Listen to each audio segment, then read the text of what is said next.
Este episódio contém trechos que narram violência e tortura e pode não ser recomendável para todos os públicos. Posso te incomodar um pouquinho? Oi? Posso te incomodar um pouquinho? Estamos na cidade universitária, campus da Universidade de São Paulo, localizado no Butantã, na zona oeste da capital. É uma sexta-feira, de dezembro, hora do almoço. E a sede do DCE, o Diretório Central dos Estudantes, está praticamente vazia. Eu entro num salão amplo, quase sem mobília, com cartazes espalhados pelas paredes e vejo um rapaz deitado num sofá. Imagino que ele tem uns 18, 19 anos. Traz um par de fones nos ouvidos e mexe no celular. Vou falar com ele. Estou fazendo um podcast sobre esse cara que está na foto atrás de você na parede. Queria saber se você sabe quem ele é. Aponto o retrato de um jovem sério, de óculos, pintado com stencil no fundo da sala. A imagem é grande, vai do chão até o teto, com tinta preta sobre fundo branco. Sabe que eu sempre pesquiso, eu sempre esqueço o nome dele, ele tem a ver com o movimento estudantil. Este é o Pedro. Um amigo dele, o Mário, chega ao DCE e se aproxima de nós. Oi, tudo bem? Tudo bem? Meu nome é Camilo, Mário, eu sou jornalista. Opa. Eu estou fazendo um podcast explicando quem é esse cara aqui. E daí eu queria saber se vocês podiam me responder assim, o que vocês sabem, se é que vocês sabem alguma coisa. Então, tudo que eu sei que tem a ver com o movimento estudantil, da época da ditadura, né? Mas é que eu não sei os detalhes, não. Descubro que Pedro é aluno de audiovisual na Escola de Comunicações e Artes e o Mário estuda letras na FEFELESH, a Faculdade de Filosofia, Letras e Ciências Humanas. Nenhum deles faz parte do DCE da USP. Você acha que ele é de que época? Então, eu pelo que eu lembro, é da época da ditadura. Foi uma das pessoas reprimidas, assim. Ainda tenho algum tempo antes do meu próximo compromisso. Então, decido escutar mais estudantes. Eu deixo o salão, faço uma hora ali por perto, para ver se mais alguém chega. E quando eu volto, me deparo com outra dupla de rapazes no mesmo sofá. E repito a abordagem. Tudo igual. Tudo bem? Eu estou fazendo um podcast sobre a história daquele rapaz que está ali naquela imagem. Eu queria saber se vocês sabem alguma coisa sobre ele, quem que é. Infelizmente eu não faço ideia. Você não faz ideia? Vocês estudam na USP? Então, eu tinha entrado na USP em 2013, eu lembro que no DCE foi apresentado um pouco sobre a história dele e que ele era aluno da geologia, não? Certo? Esse é o Matheus. Ele me conta que fez 2 anos de biologia e depois mudou para medicina. Se formou e agora está de volta ao campus para uma pós-graduação em perícia médica. Ao todo, soma 10 anos de USP. Agora, se não me engano, ele foi preso pela ditadura e... Matheus arrisca mais 1 ou 2 comentários sobre o jovem do retrato e se desculpa por não ter outras informações. É isso que eu lembro dele, eu esqueci o nome dele.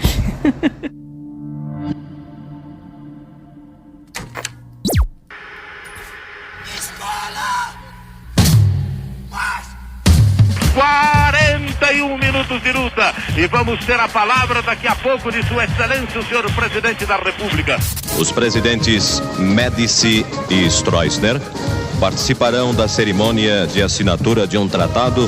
Bola entregue na direção de Clodoaldo, dribla 1, dribla... 1973 foi designado pelo governo como o ano do turismo. Volta Pelé dominou, Carlos Alberto está livre, morreu, Carlinhos atirou, gol! São Paulo oferece arte, cultura. O que mais a distingue, porém, é ser o símbolo da pujança e do progresso de um país jovem e dinâmico. É o epílogo de uma festa verde-amarela.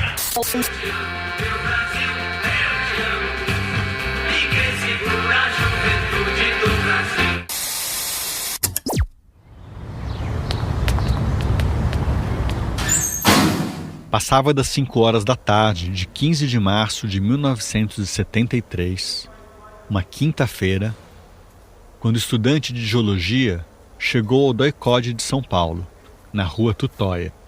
DOI-CODE era a sigla de Departamento de Operações de Informação, Centro de Operações de Defesa Interna. Criado em 1969 como Operação Bandeirante, ou OBAN, uma estrutura clandestina destinada a coibir atividades subversivas, como se dizia na época, o DOI-CODE foi oficializado em 1970 com a missão de reprimir qualquer ameaça aos militares, sem poupar esforços. O modelo se espalhou pelo país e a unidade de São Paulo logo se tornou o mais truculento local de repressão, responsável pela tortura de aproximadamente 2.000 pessoas e pela execução de pelo menos 70 dos 434 mortos e desaparecidos políticos listados no relatório final da Comissão Nacional da Verdade em 2014. O relatório apontou crimes como desaparecimentos, execuções, estupros e torturas. Encerrada em dezembro de 2014, a comissão reuniu 1.116 depoimentos e realizou 80 sessões públicas em 14 estados brasileiros e no Distrito Federal. As primeiras 24 horas eram as piores. Os torturadores barbarizavam. Eles sabiam que os terroristas, entre aspas, eram treinados para negar tudo por 24 horas. Em 73, eram chamados de terroristas os militantes organizados em grupos de resistência armada contra a ditadura e algumas vezes também quem fazia oposição sem pegar em armas. 24 horas era o tempo estimado para que os companheiros dessem conta de que um deles havia sumido. Normalmente porque não apareceram nos pontos, que eram os locais dos encontros agendados com antecedência, e não voltaram à noite para dormir no aparelho, como eram chamados os locais de moradia de quem estava na clandestinidade. Passado esse tempo, era tudo desarticulado a toque de caixa, os pontos cancelados e os aparelhos abandonados. Ou seja, as informações tinham de ser arrancadas o mais depressa possível. Fala, seu filho da puta!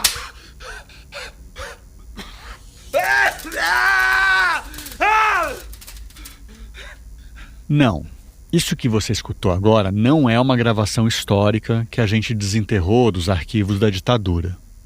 Também não é um trecho de filme. Essa aí é a voz do ator Pedro Abranches, que a gente convidou para ajudar a recriar o ambiente da sala de interrogatório do DOI-CODE. Ainda não tinha escurecido quando o estudante recebeu a primeira descarga elétrica. Ponto e aparelho. Não dá, rapaz. Ponto e aparelho. Ponto e aparelho! Os torturadores berravam. Fala, vamos! A sala de interrogatório era tomada de equipamentos de tortura, máquinas de choque, palmatórias, alicates e cacetetes. Uma mangueira sempre pronta a introduzir água nas bocas e narinas. Uma cadeira revestida com chapas de metal para ampliar os efeitos das descargas elétricas era conhecida como cadeira do dragão. Uma estrutura rudimentar chamada pau de arara consistia em um cabo sustentado por duas hastes verticais, no qual o preso era pendurado pelos joelhos e braços para ficar horas levando porrada, com fios elétricos inseridos nas genitálias, na boca e nos ouvidos. Fala, seu filho da puta! Os torturadores queriam nomes. Com quem você vai se encontrar, hein, seu merda? Desembucha, rapaz! Fala, vamos! Até às 11 horas do dia seguinte foram quase 18 horas de pancadaria. Só então, um agente conduziu o estudante até a primeira porta à esquerda da sala de tortura. Uma porta de aço, trancada com ferrolhos. Era a cela forte, a solitária, que os agentes chamavam de X0. Um cubículo, um cativeiro do tamanho de um colchão de solteiro com um buraco no chão, no lugar onde ficaria o vaso sanitário. E só, nenhuma janela, nada de luz ou ventilação. O estudante havia resistido à primeira noite de tortura. Jogado na X0 por volta das 11 horas da manhã de sexta-feira, ele não foi mais visto naquele dia. Na manhã seguinte, sábado, foram buscá-lo cedo para mais uma sessão. A tortura foi retomada com agressividade ainda maior. O jovem era acusado de integrar um grupo tático armado da Ação Libertadora Nacional, a ALN, a mais importante organização de oposição à ditadura. O principal líder da ALN tinha sido Marighella, considerado o inimigo público número 1 até sua execução, numa emboscada policial em 1969. Agora, em 1973, A ALN estava em declínio, carente de comando. Os torturadores acreditavam que aquele estudante era um quadro importante no alto escalão da organização. Também acreditavam que ele tinha sido um dos responsáveis pela execução de um delegado no Rio de Janeiro dias antes. Entre um choque e outro, o rapaz repetia que não tinha sido ele. E nem poderia. No dia em que o delegado foi morto, saindo de uma praia no Rio, o estudante se recuperava de uma cirurgia de retirada de apêndice e estava de cama, na casa dos pais, no interior de São Paulo. Os torturadores não escutavam. Queriam mais informações sobre a morte do delegado. Quem participou da ação com ele? Quem apertou o gatilho? Queriam nomes. Amarravam fios desencapados no pênis e na boca do jovem e pediam nomes. Espancavam a região do abdômen e pediam nomes. Giravam a manivela e pediam nomes. O rapaz dizia apenas o dele. Alexandre. Meu nome é Alexandre. Irritados com a provocação, os algozes dobravam a voltagem. Era difícil saber quem gritava mais alto, se o torturado ou os torturadores. Os gritos do rapaz, antes vigorosos, perdiam a intensidade. Pouco antes do meio-dia, Alexandre voltou para X0, a cela forte. Desta vez, carregado. A maioria dos presos estava no pátio, aproveitando o primeiro banho de sol desde o início do mês, e viu quando ele deixou a sala de tortura rumo à solitária. Meu nome é Alexandre Vanucchi Leme, ele conseguiu dizer em voz alta. Sou estudante de geologia. Me acusam de ser da ALN. Eu só disse meu nome. O Alexandre? O Alexandre de Leme. O Alexandre? O Alexandre tá preso. Eu sou Camilo Vanucchi e este é o podcast Eu Só Disse Meu Nome, uma iniciativa do Instituto Vladimir Herzog produzida pela Nave Reportagens. Eu Só Disse Meu Nome é também o título de um livro que publiquei pela editora Discurso Direto em março de 2024, por ocasião dos 60 anos do golpe de 1964. Episódio 1. Prenderam o Minhoca. Ainda não havia nenhum retrato de Alexandre Vanucchi Leme nas paredes da USP quando ele foi preso e torturado em março de 1973. Naquela época, ele era um estudante como tantos outros. Tinha 22 anos, usava calça ali e tênis conga, torcia para o Corinthians e estava prestes a concluir a graduação em geologia. Era canhoto, mantinha os cabelos encaracolados e rebeldes, e quase nunca aparados, e meses antes tinha começado a namorar a Lisete, a primeira namorada, aluna de História. O Brasil era governado por um general do exército chamado Emílio Garrastazu Médici. A seleção brasileira tinha se tornado a primeira a conquistar 3 vezes a Copa do Mundo, e uma usina hidrelétrica monstruosa começava a ser erguida na divisa com o Paraguai. Não existia DCE da USP, muito menos um espaço de convivência com sofás e cartazes. O movimento estudantil tinha sido proibido e a maioria das aulas acontecia em barracões, quentes e improvisados, construídos nos arredores do que hoje é a Faculdade de Economia e Administração. Foi durante uma cervejada de encerramento da semana de recepção aos calouros, no prédio da História e da Geografia, ao meio-dia de sábado, que a notícia começou a circular. Prenderam o Minhoca, os colegas diziam. Na USP, Alexandre era conhecido como Minhoca. Faz sentido, você deve ter pensado. Minhoca gosta de se enfiar na terra, como os geólogos. O apelido vestia feito luva num garoto franzino que tinha apenas 1,62 m de altura e no máximo 60 quilos. Mas a origem do apelido era outra. Você sabe a origem do nome Minhoca? Este é o Alberto Alonso Lázaro, o Babão, que foi colega de turma do Alexandre entre 1970 e 1973. Os dois chegaram a morar um tempo juntos, na mesma república. Tem um professor, Sérgio Stanislau do Amaral, que era apelido do professor era Minhocão. Ele com um jeito bem arrastado, assim, de sotaque caipira, fala, em primeiro lugar, boa tarde. Em segundo lugar, Minhocão é a puta que os pariu. O Alexandre ficou especializado em imitar o Minhocão. Tá? Aí ficou com o apelido Minhoca, Minhoquinha, Minhoca. Pergunto ao Babão se o Minhoca tinha o hábito de trollar os amigos, tirar sarro dos professores. E se ele era um cara engraçado, brincalhão. Cara super divertido, ele, inclusive imitador, né?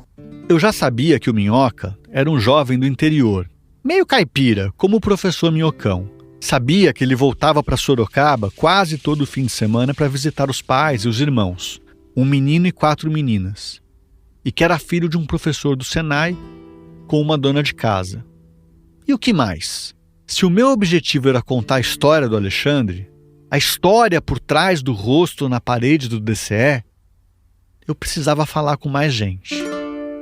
Fui atrás de alguns familiares e dos amigos mais próximos. Em poucas entrevistas, deu para esboçar um perfil. Eu descobri, por exemplo, que o Minhoca colecionava pedras desde moleque. E lia muito, até altas horas. A última lâmpada acesa na casa era sempre a do quarto dele. Então, lia pra caramba, lia muito. Fiquei sabendo que ele passou em primeiro lugar no vestibular. Essa aí é a Beatriz, uma das irmãs do Minhoca, que tinha 9 anos quando ele foi preso. Outra pessoa que entrevistei para saber mais do Alexandre na intimidade foi um primo dele, da mesma idade, o Paulo Vanucchi. O Alexandre é aquele cara da nota 10, né? Muito estudioso, muito disciplinado, sabe? Esse primo me contou que, mesmo nas férias, o Minhoca adolescente às vezes pedia licença para fazer um intervalo na brincadeira porque tinha que estudar. E aos 10 ou 12 anos, apontava as rochas e explicava detalhes sobre elas. E o Alexandre, assim, sempre tinha essa coisa de ser um menino da nossa idade que de repente começava a contar coisas pra gente que a gente não sabia, né? De mineralogia. A gente entrava na beira do riozinho desse tamanho, ele pegava um troço, isso aqui é pissarra, e ficava explicando o que era pissarra, etc. tal. Esse conhecimento, esse jeitão do Minhoca, contribuiu para que ele entrasse no curso de geologia como um cara divertido, mas acima de tudo, como um aluno exemplar. Ele entrou inteiraço. Entrou geólogo. E já entrou geólogo melhor que os professores, mas ele era fora de série. Esse aí é o Adriano Diogo, um grande amigo do Minhoca na geologia. Bom, foi esse geólogo fora de série, primeiro colocado no vestibular, estudioso, disciplinado, super divertido, que foi preso na primeira semana de aula de 1973. O murmurinho se alastrou feito rastilho de pólvora na cervejada da geografia. Na verdade, ninguém da USP viu quando o Minhoca foi preso. Tudo que sabiam é que ele não tinha ido às aulas na véspera e que ele também não tinha aparecido nos pontos daquele sábado. O Minhoca não era de sumir assim, e isso bastou para que os companheiros deduzissem que ele tinha sido sequestrado por alguma veraneio do DOPS. Os primeiros a dar o sinal de alerta foram os colegas do movimento estudantil, que também desempenhavam atividade política e sabiam da proximidade do Minhoca com a ALN. A maioria conhecia a personalidade questionadora dele.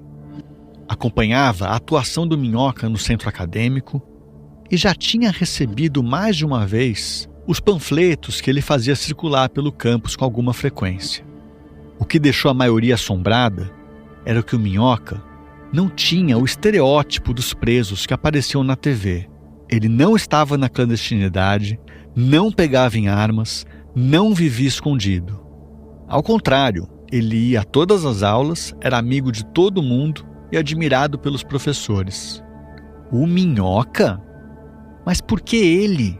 Será que ele não faltou à aula por causa de alguma complicação naquela cirurgia que ele tinha feito 1 mês e meio antes para retirar o apêndice? Será que ele não precisou voltar para Sorocaba às pressas por algum outro motivo?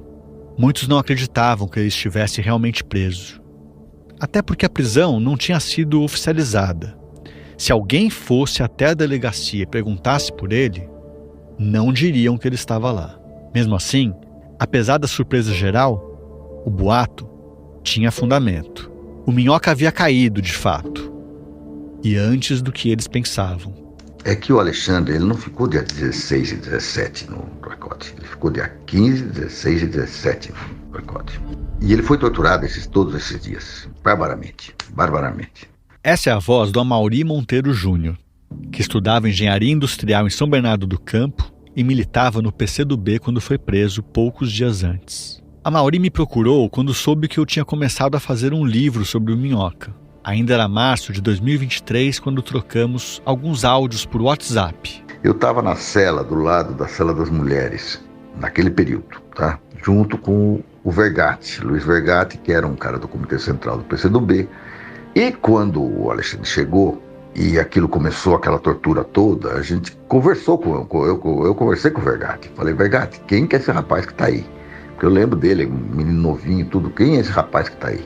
O Vergatti era o que poderíamos chamar de um veterano da resistência. Ele tinha 41 anos, o dobro da idade do Amaury, e reunia informações privilegiadas de tanto que os torturadores o chamavam até a sala de tortura para acariar ou identificar os presos, coisa que ele nunca fez. Vergatti aproveitava essas ocasiões para escutar o que os torturadores conversavam e volta e meia contava novidades para o conjunto dos presos. E aí ele me contou uma história que não, é porque, segundo a história que ele contou, né, quer dizer, que foi plantada pelos torturadores, que não era verdadeira, né? Era que o Alexandre Vanuc tinha o nome do Alexandre a gente não sabia, tá? É que é um rapaz que acabou de chegar, que chegou de Cuba e que o pessoal tinha um erro no passaporte, e por causa disso estavam prendendo todo mundo da LN na época. Essa é a história. Depois de passar a primeira noite apanhando e ser jogado na solitária na manhã de sexta-feira, o Minhoca foi surpreendido pela figura do Amaury. Ele se aproveitou de um momento de distração dos carcereiros para oferecer um chocolate ao recém-chegado, através da janela da porta de ferro que tinha ficado aberta.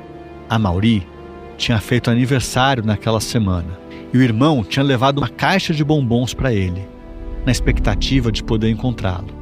Não pôde. O presente ficou retido na delegacia e somente no sábado os carcereiros decidiram liberar o doce para o preso.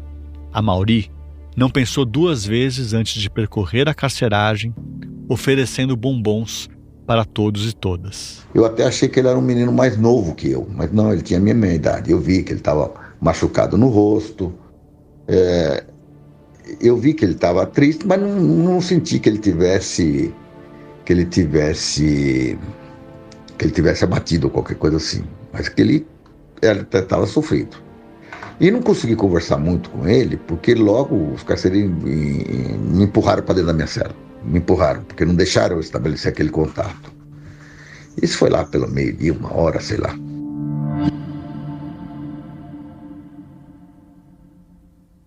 Enquanto Minhoca era conduzido nos braços até a sala forte, com o rosto machucado e o corpo em frangalhos, e buscava energia para saborear um chocolate, apesar da boca inchada, da língua em carne viva e da gengiva sangrando, a 10 quilômetros dali, na cidade universitária, a notícia da prisão botava água na cervejada dos calouros. Lisete, a namorada, tinha acabado de chegar, preocupada. Ela e Alexandre tinham combinado de se encontrar na véspera, na sexta-noite, em frente a um supermercado na rua Joaquim Floriano, no Itaim. Ele não apareceu. Lisete, então, acionou o plano B e foi para o ponto alternativo, para ver se ali ele aparecia, 1 hora depois. A garota esperou por mais de 30 minutos no local acertado, na Brigadeiro Luiz Antônio, e nada. Lisete decidiu passar a noite na República de uns Amigos, à espera de notícias melhores. Afinal, se Alexandre estivesse mesmo preso, então não seria prudente ela voltar para casa. A gota d'água foi chegar à cervejada no dia seguinte e ser interpelada pelo namorado da amiga Concepción, dizendo que estava preocupado porque não a encontrava em lugar nenhum. O relato atravessou o samba e deixou Lisete de orelha em pé. Daí a pouco chega o então namorado da Concepción, posteriormente marido, atualmente ex-marido, que não tinha envolvimento político, e me pergunta, ele fazia direito, né? Porque eu mal conhecia. Eu sou, sabe da Concepción? O apelido dela era espanhola, que ela é espanhola. Daí eu falei, não, daí na hora eu liguei, ó. Deu pra entender o que ela falou? Quase nada, né? Esse áudio está mesmo horrível. Bom, essa aí é a Lisete, que estudava História e namorava o Alexandre. Ela eu não cheguei a conhecer. A Lisete faleceu em junho de 2021, aos 70 anos. Um ano antes de eu começar a fazer essa pesquisa. Essa gravação foi feita há mais de 20 anos, no comecinho de 2003, pelo jornalista Caio Túlio Costa, quando ele preparava o livro Cálice. Mais recentemente, em 2023, ele me emprestou a fita cassete daquela gravação. O que você acabou de ouvir, portanto, é um trecho daquela entrevista de 20 anos atrás, feita provavelmente num café. Por isso tantos ruídos nos teus fones de ouvido. O que ela diz nesse trecho é que o namorado da Concepción, estudante de direito e sem militância política, encontrou a Lisete na cervejada e perguntou se ela tinha notícias da amiga, porque ela, a Concepción, tinha sumido. Lisete respondeu que não sabia de nada. E, em seguida, desconfiou que os dois tinham sido presos, tanto o Alexandre quanto a Concepción, que eles chamavam pelo apelido de Espanhola. E os dois, aí encontrei o Alberto, babão. Eu falei, Alberto, a Concepción, a Espanhola e o Minhoca sumiram. Daí a gente ficou, né, alerta e combinamos de qualquer eventualidade nos encontrarmos na terça-feira na Avenida Santo Amaro. Aguenta aí que eu já vou explicar. Logo depois de saber que a Concepción havia sumido, Lisete se encontrou com Alberto, ou seja, com o Babão, que você já conhece, e comentou com ele que tanto Minhoca quanto a Espanhola provavelmente tinham caído. Preocupados, Lisete e Babão combinaram um ponto para terça-feira, dali a 3 dias, na Avenida Santo Amaro, para retomar o contato e conferir se estavam todos livres e inteiros. Perseguida pela polícia em sua própria casa, Lisete acabou fugindo e se escondeu no apartamento de um amigo até chegar o dia de encontrar o Babão. Depois disso, ela passaria 3 noites clandestina numa casa na represa Billings e mais 5 meses na clandestinidade, até se enfiar num avião rumo ao Chile, no começo de setembro. Por uma ironia do destino, chegou a Santiago às vésperas do golpe de Estado que depôs e matou o então presidente socialista Salvador Allende, comandado pelo chefe das Forças Armadas, o general Augusto Pinochet. Essa parte eu conto com mais detalhes no livro. Por enquanto, o essencial é saber que, além de se encontrar com Lisete na terça-feira, o amigo Babão, da Geologia, foi destacado pelo comando da ALN para fazer contato com a família do Minhoca, em Sorocaba. A estratégia era simples: confirmar que Alexandre realmente não tinha voltado para casa e, se necessário, dar alguma dica para que os pais dele pudessem ir atrás de mais informações. Estava com o Queiroz, isso já era na terça-feira. Olha o Babão aí de novo. O Queiroz, a quem ele se refere, era outro estudante da Geologia, uns 3 anos mais velho, que tinha uma posição hierárquica mais alta na ALN. Esse já quase não aparecia nas aulas. Vivia numa situação de semi-clandestinidade. Andava armado, olhava para os lados o tempo todo para verificar se havia alguém de tocaia. Foi o Queiroz quem instruiu o Babão a telefonar para Sorocaba. Alô? O Alexandre está? Babão perguntou, assertivo, sem se identificar. Não. Quem está falando? Quem atendeu foi o Zé Augusto, o irmão mais novo do Minhoca, então com 12 anos. Mas espera, deixa o Babão contar ele mesmo como foi aquele telefonema. Atendeu o irmão do Alexandre. Eu perguntei, o Alexandre... 12 anos de idade. Então, o Alexandre está aí? Não. Ele não veio esse fim de semana? Não. Então avisa a família que ele foi preso. Assim, papo reto, sem nem se apresentar. Hoje a gente sabe que foi o Babão quem telefonou. Mas ao longo de 30 anos, a identidade dele permaneceu oculta. Para todos os efeitos, aquele havia sido um telefonema anônimo. Muitos, inclusive, imaginaram que a ligação tivesse partido de dentro do DOI-CODE. Zé Augusto correu para avisar a mãe, Dona Egli. Ela quis pegar o telefone e fazer mais perguntas ao informante misterioso. Mas ele já tinha desligado. Quem conta é ela mesma, a mãe do Minhoca. Quando telefonaram aqui, foi um telefonema anônimo. Meu filho, José Augusto, tinha o que na ocasião? Uns 12 anos, uns 12 anos. Essa entrevista com a Dona Egli não foi feita por mim, mas pelo cineasta João Godoy, em 1993, para o documentário Vala Comum, que ele lançou um ano depois. Assim que ele soube que eu estava escrevendo um livro sobre o Minhoca, Godoy, que é especialista em captação de som para audiovisual, me enviou uma cópia digitalizada do conteúdo de 2 rolos que somavam 33 minutos de áudio. Atendeu o telefone e eu estava para baixo lá da casa e ele desceu chorando, gritando: mãe, telefonaram que o Lê, eles chamavam Alexandre de Lê, está preso. Eu disse: mas como? Como é que foi subir? Ele disse: não, desligou, falou isso, o Alexandre está preso. E desligou. Então nós ficamos sem saber quem telefonou, onde, como foi preso, nada, nós sabíamos nem onde, nem quando, nem que dia, nem que hora, em que circunstâncias, nada disso. Aí foi que o José, meu marido, foi para lá, para São Paulo. Seu José, o pai do Minhoca, pegou o primeiro ônibus rumo à capital para tentar encontrar o filho. Viajou sozinho, desnorteado, com o relato da esposa latejando em sua cabeça. Preso? Aquilo não fazia sentido. O filho dele não era um criminoso, nem arruaceiro ou provocador, só se ele estivesse escondendo alguma coisa dos pais. Imagina, deve ter sido um engano. Foi confundido com outra pessoa, só pode ser.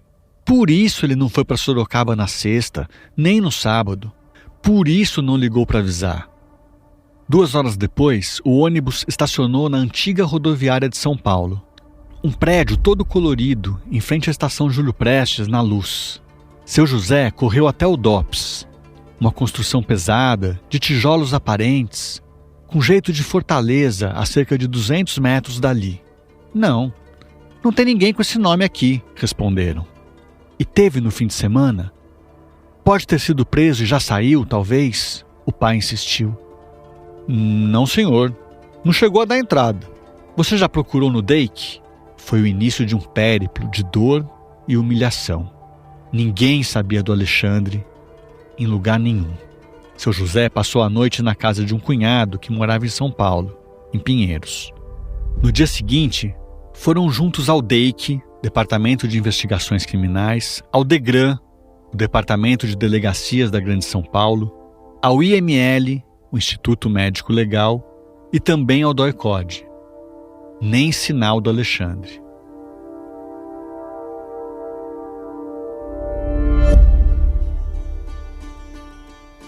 Sábado, 17 de março, um carcereiro conhecido como Peninha abriu a porta da solitária para levar novamente o Minhoca até a sala de tortura.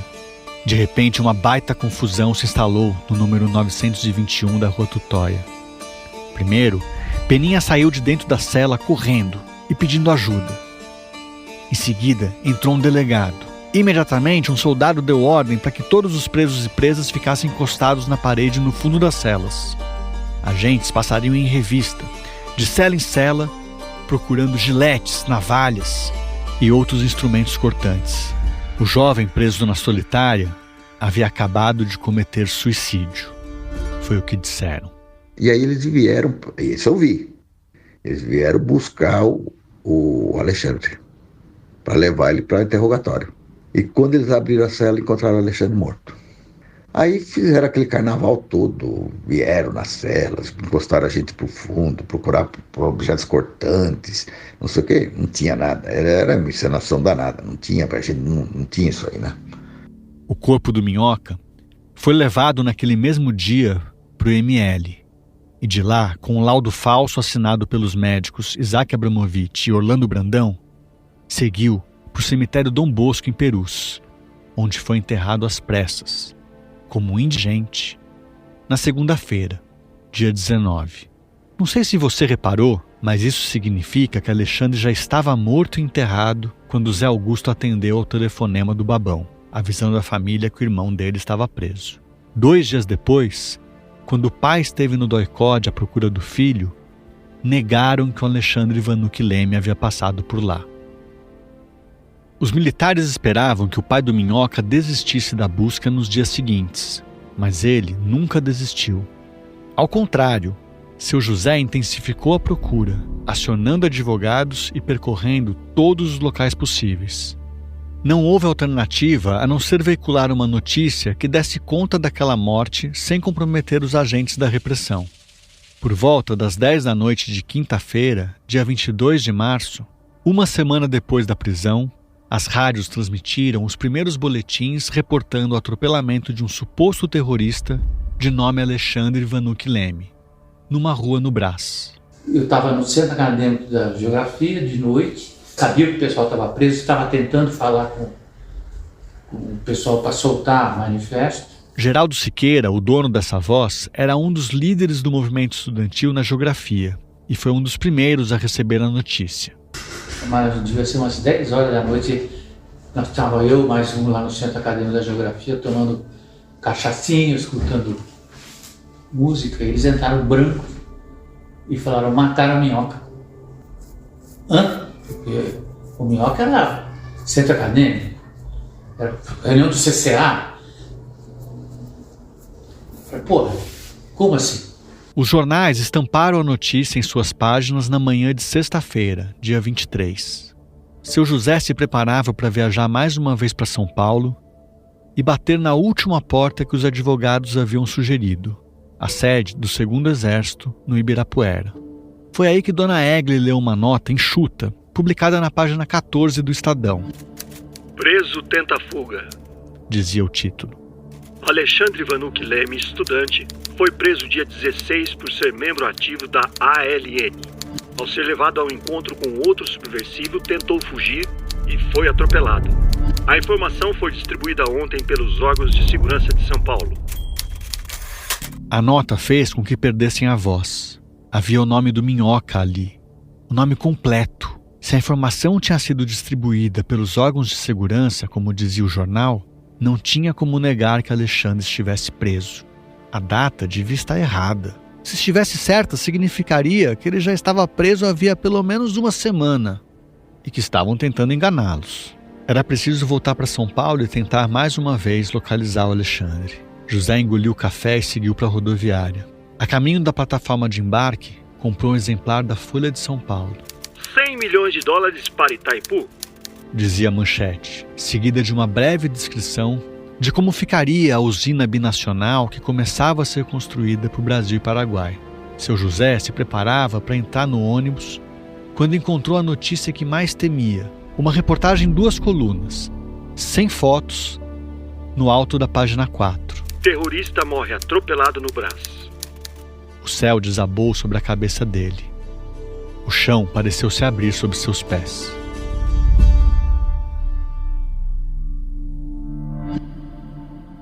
Então, eu tinha entrado na USP em 2013, eu lembro que no DCE foi apresentado um pouco sobre a história dele e que ele era aluno da geologia, não? Certo? Sim, você já ouviu isso antes. Esse é o Matheus, o estudante de perícia médica que eu entrevistei no comecinho deste episódio. Lembra dele? O Matheus estava com um amigo, que também se chama Matheus, no centro de vivência do DCE da USP. Me apresentei e perguntei o que eles sabiam sobre o rapaz do retrato na parede. Se eu não me engano, ele foi preso pela ditadura e aí pode ser erro meu, mas acho que ele foi também executado pela ditadura. Você sabe, bom, você gabaritou as suas respostas, é isso mesmo. Ele foi morto, torturado até a morte em 73, faz 50 anos, fez 50 anos agora esse ano, e quando você entrou fazia 40 anos, porque você entrou em 13.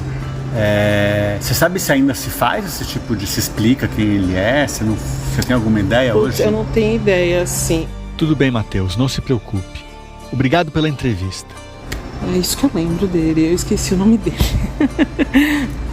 Ele chama Alexandre. Alexandre Vanucchi Leme.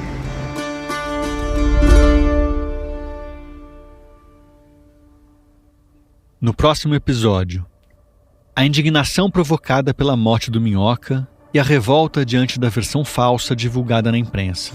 Aí eu lembro que eu falei assim, tá, mas então agora eu quero o corpo. Quando é que vai chegar o corpo aqui pra gente enterrar? Aí eu lembro dele falar assim, veja, não vai ter coisa. A busca pelo corpo de Alexandre e a luta para impedir que ele se tornasse mais um desaparecido político. Falar o Alexandre seria mais um desaparecido político, não fosse aquele telefonema que foi terrível, mas foi abençoado, porque pelo menos a gente pôde ir procurar e pôde saber da morte, pois ele já estava enterrado. 5.000 pessoas lotam a Catedral da Sé na missa de 7º dia, a maior manifestação popular contra a ditadura desde o AI-5. Fomos lá conversar com o Dom Paulo. Nós pensamos em fazer, então, no dia 30, uma missa campal dentro da USP. Ainda com a ideia de que a USP era um território mais difícil dos caras entrarem e tal. E, afinal, houve uma sinalização do Dom Paulo que ele topava fazer na Catedral. O cardeal denuncia a farsa e responsabiliza os militares. A catedral parece um barril de pólvora. E os caras estavam lá dentro também. Puta, era um troço. E quando acabou, começaram a cantar. E todo mundo foi sair. Só que quando foi sair, dava de cara com aquela metralhadora de tripé apontada, assim. O cerco se fecha e dezenas de estudantes são presos. Porque um dos motivos pelos quais eu fiquei tanto tempo trancado numa solitária, lá na UFAM, é que eles queriam que eu atribuísse coisas ao Alexandre que eu não sabia, como ações de luta armada. Gilberto Gil vai à USP e canta pela primeira vez a música Cálice. Pai, afasta de mim esse cálice, Pai, afasta de mim esse cálice, Pai, afasta de mim esse cálice de vinho tinto de sangue. Combinei com o Chico que a gente ia fazer e tal, levei um pedacinho das ideias que eu já tinha escrito e tal, e a gente concordou, vamos fazer ele aí. Com certeza o Vanuc é um dos inspiradores de Cálice. Eu Só Disse Meu Nome é um podcast do Instituto Vladimir Herzog, produzido pela Nave Reportagens e apresentado por mim, Camilo Vanuc. Esse podcast é fruto da reportagem que fiz para o livro Eu Só Disse Meu Nome, publicado pela editora Discurso Direto. O roteiro eu escrevi com o Pedro Belo, que também fez a produção, a consultoria de roteiro e a direção de locução. A edição, pesquisa de arquivos sonoros, sonorização e mixagem são do Felipe Barbosa. As vozes adicionais são do Pedro Abranches e do Pedro Belo. A trilha sonora original foi composta pelo Cauê Fernandes. As artes de capa do podcast são da Mayla Tanferri. Neste episódio, nós usamos áudios do Arquivo Nacional, da CNN Brasil, da Rádio Nacional e trechinhos das músicas Eu Te Amo, Meu Brasil, com Os Incríveis, lançada pela gravadora RCA, e Cálice, na versão ao vivo do Gilberto Gil, captada num show que ele fez na Escola Politécnica da USP em 1973 e remasterizada em 2016 pela GG Produções Artísticas. O episódio foi gravado no Estúdio Banca, em São Paulo, com o técnico de som Benê. A equipe de Memória, Verdade e Justiça do Instituto Vladimir Herzog é formada pela Ana Clara Soares, a Maiara de Lara e a Valquíria Ferreira, e é coordenada pela Lohane Rodrigues e pela Gabriele Abreu. A equipe de comunicação é composta pela Bruna Pereira, a Gabriela Teixeira, a Sâmia Teixeira e o Robert Guedes. E a coordenação de comunicação é do Lucas Barbosa. A presidente de honra do Instituto Vladimir Herzog é a Clarice Herzog. O Conselho Deliberativo é presidido pelo Ivo Herzog. E o diretor executivo do Instituto é o Rogério Sotile. A gente se vê de novo daqui a 15 dias, no próximo episódio. Até lá!